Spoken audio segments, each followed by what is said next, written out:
pamarentah pusat nyieun sagala rupa kebijakan teh sabenerna luar rawea. Berarti jadi nanaon mah kamari koronangan saukur nyeri wungkul mah gering wungkul mah teh jadi pangaruh karena keyakinan pribadi. Lantaran pamarentahan di luhur rada kurang menang ulin ka kampung anu tungtungna data di luhur jeung data di handap teh hampir beda. Sensusna teh beda datana teh buktina kadang-kadang bantuan teh nepina teh ka eta kene. Fungsina pamimpin ngemban amanat penderitaan rakyat. Lain membikin rakyat derita. Tapi rakyat sepanjang negara ngadep, rakyat tetap banyak mual aya anu disebut pensiunan rakyat. Ya. Nah alhamdulillah rakyat kurang rek mimpin cucu. Atau mimpin jangkrik. Ya di kahiji mah kaula teh nganuhunkeun ka anjeun duaan. Anu parantos nyaosan kana pangulemna kaula dina danget ayeuna. Nah, maka jeung sasaurang kitu diangkir ku Narpati, diondang ku raja, dicalukan ku ratu. Kaula salaku bawahan moal pada ngiji sia pengkok senema. Nah, da moal bahakana tinimalan salira ngera. Dabongan tadi jiwa raga jisim abdi parantos diwakafkeun demi kepentingan negara jeung bangsa. Mana tong pameng-pameng, tong kagok-kagok, tong asa-asa nyayogikeun tenaga sareng emutan di sim abdi bade siangna mangga bade wengina mangga nalah bade subuhna ge mangga teh teuing eta geuning pintu terbuka 24 jam mangga Gusti gerawak sabalaka ulah aya anu di dinding kuil gendang siloka gerak pedar secara basna mangga Gusti mangga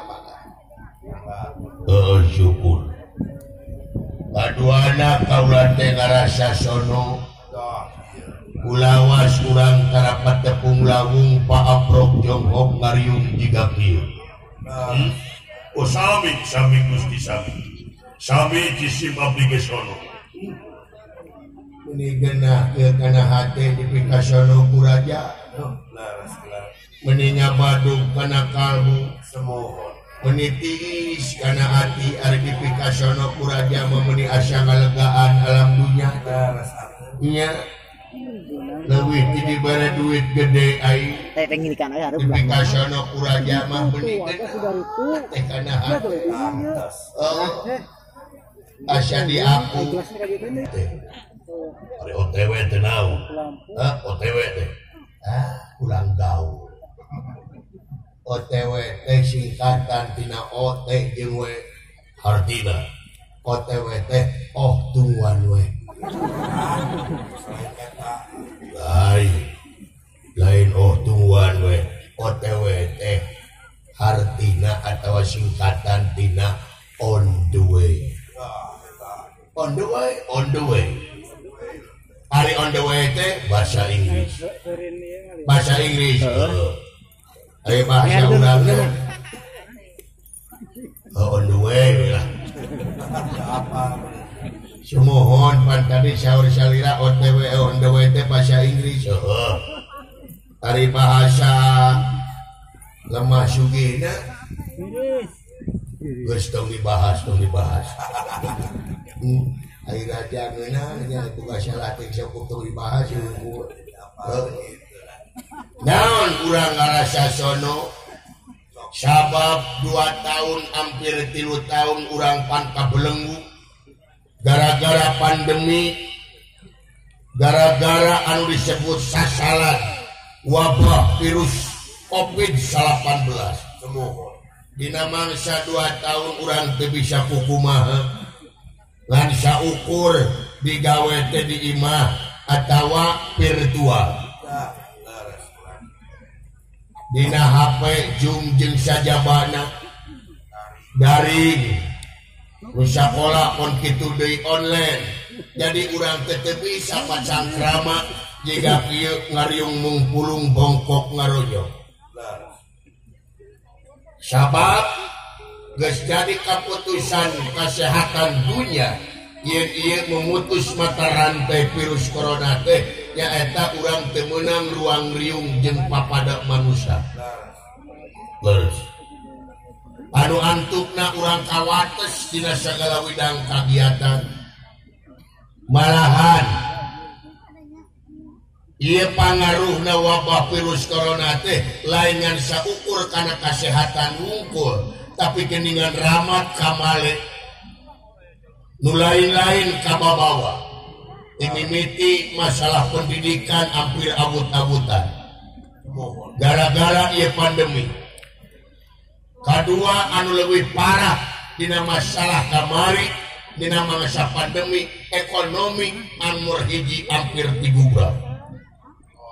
Teu saeutik para pengusaha anu gulung tikar, teu saeutik para buruh anu di PHK, teu saeutik para pagawe-pagawe anu teu ngabogaan gaji bulanan hampir bangkrut hirupna. Dimimiti patani, tukang beca, supir angkot, seniman, kabeh kabaut ku ieu pangaruh wabah virus corona. Leres Gusti komo seniman makarunya 2 tahun teu narabu. Dina 2 tahun teh karunya anu ngajual gamelan wae aya. Aya nu banting setir jadi jual beli seniman teh. Jual beli kumaha? Jadi bisnis. Jual beli naon? Ngajual TV meuli beas. Nya. Di imah teh jadi ngalegaan dan dijarwalan. Dimimiti kulkas, TV, VCD, motor, jojodog, kursi yang saja banyak di jarwalan jadi ngalegaan imah deh. Tukang pangungna di kilo bosina. Tukang elektron keyboardna dijual. Tukang sound system wah pun kitu deui dituntut speakerna di jarwalan. Karunya atuda panayangan ge sarua sinen oge sami. Daun sinen mah gelungna di jarwalan. Nya gelung dijualan semuhun na payu ka bengkel. Nah, rek dipake ban serep motor Vespa. Da gede gelung sinen begini. Karunya teh para seniman Gusti. Oh, lain seniman wungkul kabeh ceuk kaula ge. Laras tah urang copot hikmahna ayeuna. Sanggeusna ieu pandemi urang kudu bersyukur ka numur beung alam. Dina mangsa ayeuna geus hampir leungit tapi masih keneh aya hade lain eueuh. Tapi geus ngurangan. Ieu anu disebut virus corona teh geus ngurangan di negara urang nu matak ayeuna urang rada bebas. Sanajan protokol kesehatan kudu tetep dijaga. Naon manfaatna hikmahna sebab naon kajadian naon wae nu kadeuleu nu katempo nu karasa lamun teu jadi ilmu rugi. Iya, rugi. Berarti jadi naon mah kamari corona ngan saukur nyeri wungkul mah gering wungkul mah teu jadi pangaruh kana keyakinan pribadi. Manfaatkeun hikmahna dina mangsa kamari corona. Leres naon geningan kesehatan teh maha. Hiji hikmahna nu matak jaga kesehatan teh tareka salaku urang manusia anu kumelenang di alam dunia. Terus kaduana salian di naon teh kesehatan maha teh kadieuna masalah ekonomi jeung aparatur pamerintahanana oge dina waktu ayeuna kudu jadi hikmah kudu menang ilmu naon mode kamari dina mangsa pandemi dina mangsa corona urang kudu apal salaku pemerintahan pusat salaku pemerintahan anu luhur hikmahna naon kudu leuwih ngahargaan kana pemerintahan anu dihandap sabab anu gede pangaruhna kamari dina masalah corona mah nu loba anu katempuhan teh pemerintahan anu dihandap ti mimiti lurah RW jeung RT kabeh katempuhan ku ieu kajadian sabab naon pamarentah pusat nyieun sagala rupa kebijakan teh sabenerna luar awea kitu salah ieu lain anu antukna kulantaran ieu ngakakarak wabah virus corona jadi teu puguh pamarintah nu mata dina waktu sayeuna meunang ilmu naon ilmuna leuwih ngahargaan urang salaku pamerintahan pusat ka pamerintahan nu handap da geuning buktina mah nu leuwih deukeut nu leuwih deus jeung rakyat teh pamerintahan handap lain pamerintahan luhur nu mata ulah gede hulu urang salaku pamerintahan luhur ulah gede hulu teh kudu ngajin kana pejabat anu dihandap ieu ulah ieu asa aing pangluhurna ulah ieu rasa aing panggagahna jegor-jegor kabobodo buringas katitiwasa leres ya leres dan nu capek kamari mah dina mangsa pandemi anu paling ripuh teh saha RT RW jeung lurah jeung sajabana pamerintahan handap nu mata ayeuna kudu ngajen da ieu hikmahna keur pamarentah luhur dina mangsa ayeuna sanggeusna wabah virus corona ngahargaan ulah butuhna wungkul ka pamerintahan handap teh ulah butuhna wungkul ka pamerintahan handap teh sabab naon kudu diakui kamari dina mangsa pandemi kaula ngaluarkeun anu disebut bantuan langsung bantuan sosial kerbencana kulantaran pamerintahan di luhur rada kurang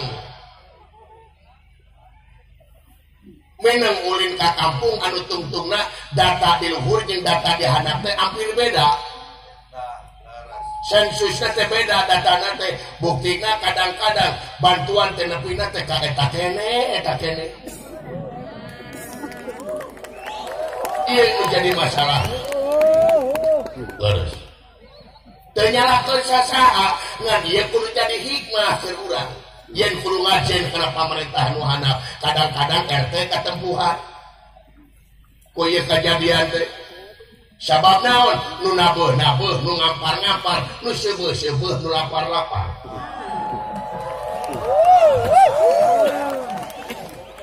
nya leres sok ti ayeuna urang balikeun deui kana fungsi jeung kadudukan lamun cek bahasa ayeuna tupoksina kudu jelas urang salaku pamerintahan pusat jeung pamerintahan handap kudu sinergi sabab naon dina mangsa beresna ieu corona nagara ngabutuhkeun sumber daya manusia anu berkualitas pikeun naon pikeun ngabalikeun deui ieu kaayaan ngabutuhkeun sumber daya manusia anu berkualitas naon diantarana sok tingkatkeun gawe anu rancage paheuyeuh-heuyeuh leungeun paantai-antai tangan gotong royong manunggal sahat jeung sakawajiban antawis rakyat jeung pamimpin jeung rakyat terus ulah pagirang-girang tampian pamimpin ka kidu rakyat ka kalen nya teu sabeungkeutang leres nya leres tuh bukti loba ayeuna geus tingkat deui hampir ningkat deui perekonomian di negara urang taun contohna loba ayeuna seni ayeuna geus naik deui ciri seni naik teh kulantaran ekonomi kerakyatan geus jalan buktina naon tuh tingali contohna di Lemah Sugi di lapang bola desa Borogojol ngayakeun gempungan ngayakeun rereongan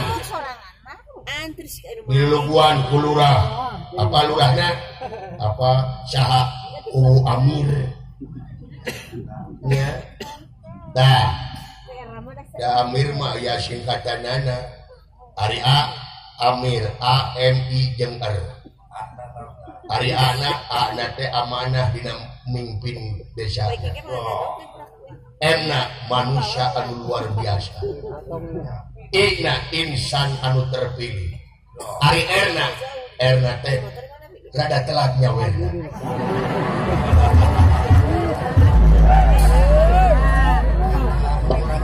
Langsung ngomong kayak di sawah. Itu sebenarnya tuh kasih tuh hatinya bagus pahamin nah itu sok tingkatkan deui dina sagala bidang kegiatan sangkan balik ke jati mulang ka asal nagara anu subur makmur gemah ripah loh sinawi aman santosa kerta jeung laharja nagara madani mardotilah kahon tahu salamaya. Naon teh hikmahna anu leuwih jelas ke para pamimpin sing horeng pamimpin kudu leuwih nyaah ka masyarakat kudu leuwih teuheus ka masyarakat ieu hikmahna keur kaula teh yen urang salaku pamimpin naon fungsina pamimpin ngemban amanat penderitaan rakyat lain membikin rakyat derita ya terus sabab lamun ditempo kana hakikatna nu jadi pamimpin teh sabanerapan lain urang. Masa dina undang-undang ditegaskeun yen kadaulatan sapinuhna aya di tangan rakyat. Rakyat pamimpin urang lain urang pamimpin. Urang mah paling lila 2 periode eta lamun kapake. Tapi rakyat sapanjang nagara ngadeg, rakyat tetep aya moal aya anu disebut pengsiunan rakyat. Ya. Nah lamun rakyat kurang rek mimpin cucu atau mimpin jangkrik ya lumata ulah dia pakai objek rakyat ayeuna mah geus paralinter hampura kudu ngarti pamimpin pusat teh rakyat ayeuna geus paralinter rek teh pinter kumaha HP dicecek so ucan kapayunkeun lah sekedap secara langsung ya HP lamun dimanfaatkeun kalian bener ya HP teh ikut mencerdaskan kehidupan bangsa lamun bener makena dari HP mah tina urusan sajadah nepi ka urusan haram jadah aya HP mah patak sing bener make HP teh leres cuma dina HP teh pinuh tuh situs-situs lain-lain nggak depo wis ya mah dina HP teh selawat teh hayo